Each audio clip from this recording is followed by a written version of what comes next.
Hello friends, അപ്പോൾ എല്ലാം കല്ലുവല്ലി. ഇപ്പോൾ ഇവിടെ ഒമാനിൽ രാവിലെ ഇങ്ങനെയാണ് ക്ലൈമറ്റ്. ചെറിയ തണുപ്പും ചെറിയ തണുത്ത കാറ്റുമൊക്കെ.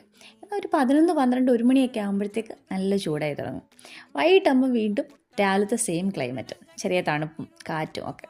അപ്പോൾ നമ്മൾ വൈകിട്ടൊന്ന് ഓപ്പൺ ജിമ്മിൽ ഇറങ്ങിയതാണ്. അതൊക്കെ കഴിഞ്ഞിട്ട് എന്നാൽ ലുലു പോയിട്ട് നമുക്ക് എന്തെങ്കിലും വാങ്ങാമെന്ന് വിചാരിച്ചു. കുറച്ച് പച്ചക്കറിയൊക്കെ വാങ്ങണം, അതാണ് മെയിനായിട്ടുള്ള ഉദ്ദേശം. അതിനേക്കാളും മെയിനായിട്ടുള്ള ഉദ്ദേശം എന്ന് വെച്ചാൽ ഇന്നിവിടെ ഏത്തയ്ക്ക് ഓഫറുണ്ട്. 350 പൈസയാണ് ഓഫറും. സാധാരണ 1.5 റിയാലിനാണ് നമ്മൾ ഏത്തയ്ക്ക വാങ്ങിക്കുന്നത്. അപ്പം ഞങ്ങൾക്കും ഫ്രണ്ട്സിനും ഒക്കെ വാങ്ങാമെന്ന് വിചാരിച്ച് വലിയ ഓർഡറൊക്കെ എടുത്തിട്ട് ലുലുവിൽ പോകുന്നതാണ്. വൈകിട്ട് 6 മണി തൊട്ട് 12 മണി വരെ ഓഫറുണ്ട്. അസൈബ ലുലു ഒഴിച്ച് ബാക്കി എല്ലാ ബ്രാഞ്ചിലും ഈ ഓഫർ അവൈലബിൾ ആണെന്നൊക്കെയാണ് പറഞ്ഞത്. അങ്ങനെ ഞങ്ങൾ ലുലുവിലെത്തിയപ്പം അവിടുത്തെ സ്റ്റാഫ് പറഞ്ഞത് ഓഫർ വന്നു, സാധനം തീർന്നു. പിന്നെ ഞങ്ങൾ വരുന്ന വഴിക്കൊരു ഷവർമയും കഴിച്ച് വീട്ടിലേക്ക് മടങ്ങി. അപ്പോൾ ഇത്രയേ ഉള്ളൂ ഗൈസ്, ബൈ ബൈ.